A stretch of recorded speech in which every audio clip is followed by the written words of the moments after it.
Hello and welcome to the channel. Sometimes it happens you are not able to connect the dataset or the Excel file.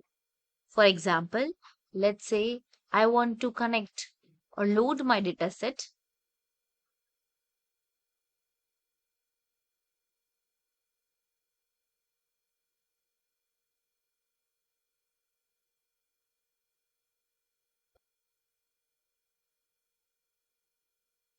Here you can see I have some of my dataset.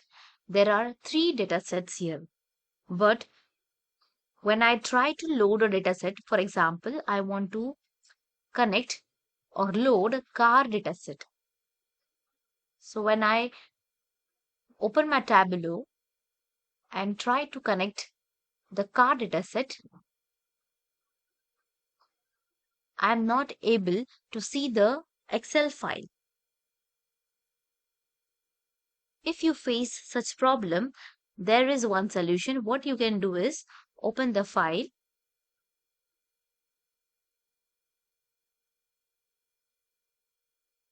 Let's say this is the dataset or the Excel file.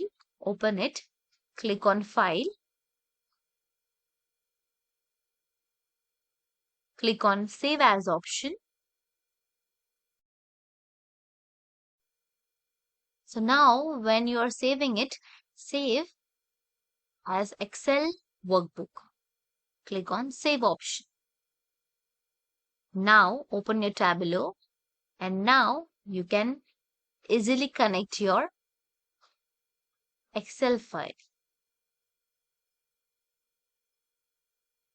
Now it is visible and you can easily load this Excel file. This video will definitely solve your problem. If you have any other issue or problem while loading the dataset, let me know in the comments box below. Like, share and subscribe to my channel. Thanks for watching.